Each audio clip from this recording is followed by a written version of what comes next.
Namaste everyone. This video presents to you the SOP for Google Meet. In order that we begin an instant meeting in Google Meet, either of the two ways can be adopted. We either open our Gmail, click on the waffle button, and then click on the Google Meet icon that comes in the drop-down menu. Once we click on that, we come to a page similar to this. On this page, we either enter the link if we want to join a meet, or we click on the new meeting if we want to host a meet.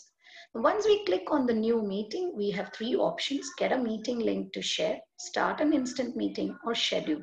Scheduling will be seen later. Now we are to start an instant meeting. We either do this to start an instant meeting or straight away on your Gmail page. Below the inbox option, we see an option to start a meeting. We click on that. Both achieve the same result. We come to a page like this. When we begin a meeting, it is better to keep our audio mute and our video off till the meeting begins. We make sure and then join now. If it is an instant meeting and we join now, we come to a page like this where the pop-up of the link comes up. Copy the joining info and paste it either in your WhatsApp or in your mail to invite your guests. And make sure you close this window. Once you close this window, you are in your room. Now you choose how to see your guests on your screen. Click on make sure you either unmute yourself to talk and keep your video on or off as per your requirement. And you choose the layout of your screen. Click on the three dots that are to the right corner below and choose the change layout. Once you choose it, you choose as to how you can see your guests. Do you want to see them all together on the screen? You pick tiled. You only want to see the speaker pinned. You use spotlight. Or you want to see the speaker along with the participants. You pick the sidebar. That's up to you. Choose it. Then you are ready to present your screen. Now, present now, when you press on it, you have three options. Your entire screen. If you press your entire screen, your entire laptop screen is going to be shared, which is not advisable, as anything and everything that is open on your screen is going to be seen by the participant. So it is better to choose a window.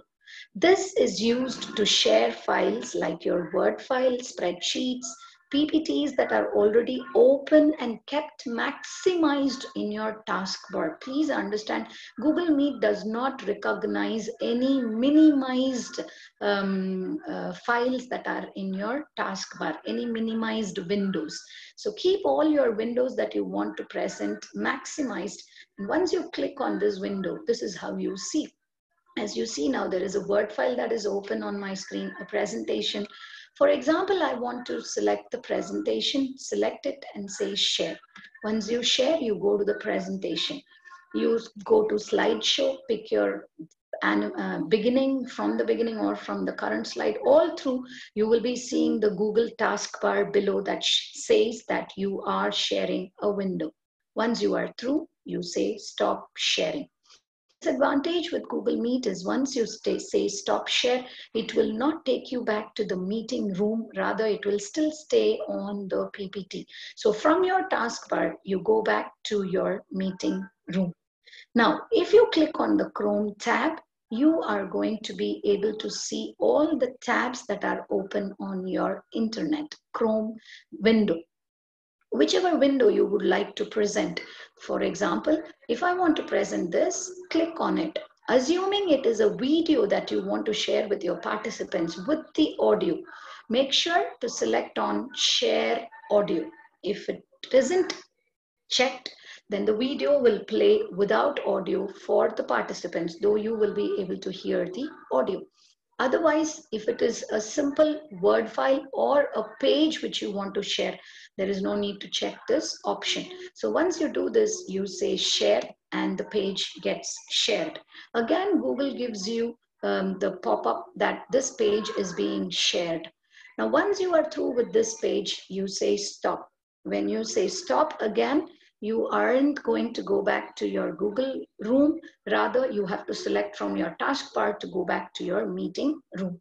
Now, instead of going back to your meeting room, if you want to present another tab that is open already without going back, you click on the other tab, but you can see the pop-up there. Unless you say share this tab instead, the previous tab is the one that will keep being shared to the participants. So every time you switch tabs, you have to share that tab. You have to click on this icon in order that your participant sees the next tab that you are sharing. Once you are through with the sharing, you say stop, you come back to the room. During the course of the meeting, you want to chat or you want to share some link with your participants, you can use the chat box and share. Another disadvantage here in Google Meet is whatever you share is for all the participants in the meeting.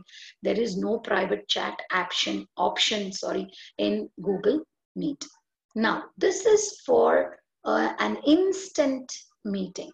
Suppose you are through with the meeting, you can end it using this phone icon. Suppose you want to schedule a meeting, you go back to your Gmail page, click on the waffle button and click on the calendar. You come to a page like this where the red line actually shows the current time at the current location. And Google allows you to schedule in half an hour, 1 hour meetings with half an hour gaps. For example, between 1 to 2 or 1:30 to 2:30. It doesn't allow any in between time. If you want to pick an in between time, you keep your cursor in between two timings, or if you want to exactly fix it at a particular time like 2 o'clock, 3 o'clock, you put your cursor on that particular line. Suppose I want to make a 3 o'clock to 4 o'clock meeting schedule. So such a screen opens up where you add your title and then click on the video conferencing option. Once you click on that, this is how your Google Meet opens up. So in order that somebody joins your Google Meet, you copy this particular link. Again, you paste in the WhatsApp or your mailbox in order to invite guests. Now, you can also do the same thing using add guests. Once you add guests, the invite goes directly from your Google Calendar. You can also use these attachments once you want. For example, you want the participants to already view a spreadsheet or a video before joining your session. You can put it as attachments and that will go to your invitees along with the mail. Once everything is done, you say save. Once it is saved, you see a blue tab that appears where your meeting has been scheduled, your event is saved. The day when you want to start the meeting, you come back to your calendar and click on this particular scheduled event and you start the meeting. This is a familiar page which we saw for an instant meeting. You come back to the same page and you follow the same procedures in your scheduled meeting too. Hope this was helpful. Hope you would be able to use Google Meet in a better way. Thank you.